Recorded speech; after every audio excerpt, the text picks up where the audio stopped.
Hi, yep, so I'm Richard Dennis, I'm the founder of Temtum, and I'm now the founder and chief cryptography advisor to Temtum. So I could probably tell by accent in Welsh. Grew up in a little town, Bridgend, in South Wales. I spent first 18 years in my life down there. It was quite nice peaceful town, not much happening. Hell of a difference to London, that's for sure. So I've been building computers actually since about age 10.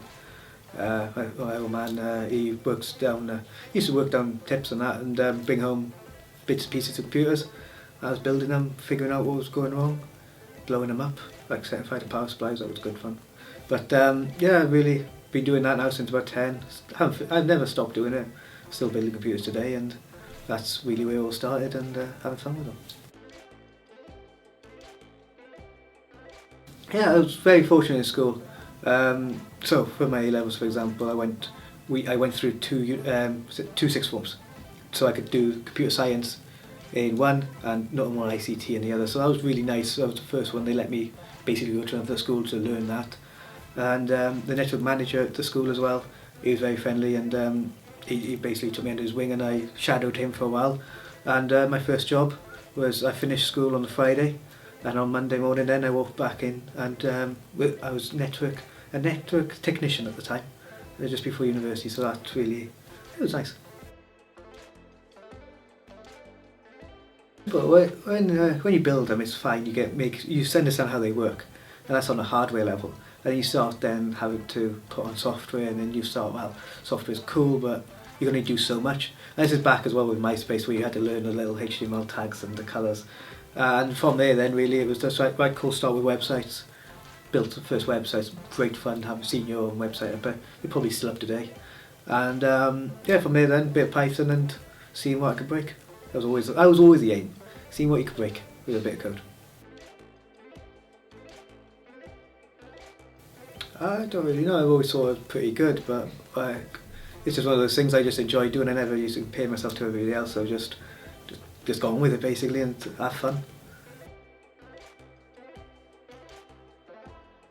So like I say, I had that little summer job, technician at Pencode, and then straight away then into university, computer science bachelor's at Portsmouth University, and it was interesting. That was because I went in originally with coding, pure coding background, maths as well, and through the years I ventured away from coding to maths and more into the cryptography side of it, and from then carried on masters in computer information security. Really had some great projects then, digital forensics, like looking at hard drives, forensic analysis on that, looking at darknets, and from then into the PhD, which I carried on all the time through Portsmouth. During the final masters project, like it was a long project, we took the Tor anonymity network, and I really built a little tool just to interact with this network, so you can start sending packets down it, just send packets and interacting with the network in a way you can't normally do. And the idea then behind this was to build up some tools then to de-anonymize users and hidden services on the network. So with my supervisor we found so we carried on the research, and with my supervisor he found a lot of the content on the darknet was child abuse, basically 90-something%, 93% I think of it was child abuse. And from then on I couldn't ethically at all, I didn't really want to secure that network up anymore. The aim of the PhD was to secure up Tor. And when we found out on it, I don't want to participate in that at all. I didn't want to make that network stronger. I thought I was building a network for what they like to claim it to be, which is, for example, researchers, for journalists and all this sort of people. And from then on, I didn't want to carry on, so I found Bitcoin and put my attention to that.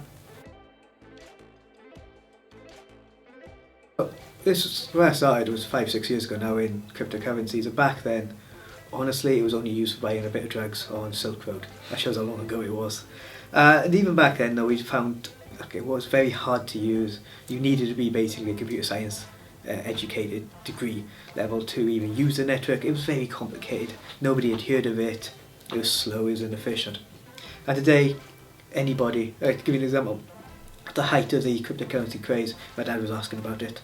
and he's somebody who just only knows the internet as Google and eBay and a few other websites, it's very basic. It's when some people like that has exposure to it and can use it, then you know it's come a long way in the last 5 years. Yeah, so Bitcoin from day one, I looked at, and we just saw, even back 5 years ago, it was, the block size was massive, blockchain size was massive, 100 gig I think it was at the time. And the foundations of the PhD was, well, look, that can't work. In the future, fair enough, mobile devices might get more powerful, but they're never going to be at the stage where users are going to want to give away basically a server spec on their phone. So we saw straight away there, look, there's problems with security, there's problems with scalability, the energy usage, even back then, to tell you a story.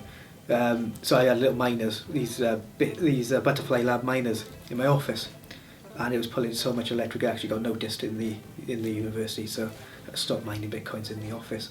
So even back then you can see that energy usage was so high, and that's really what drove us to develop temtum. We want Temtum to be what I feel Bitcoin should have been, or all cryptocurrencies should be. It's basically a global network that allows anybody then to send money fearlessly, instantly, and with latest security. So it doesn't require the energy of a small country like Iceland, which Bitcoin does. Instead it requires the energy use of a house. And that's less than Visa by a long way, less than Bitcoin, less than all existing infrastructures and all existing cryptocurrencies. And we feel that this network right now is ready to launch in such a way which it can be used by the people who should be using it.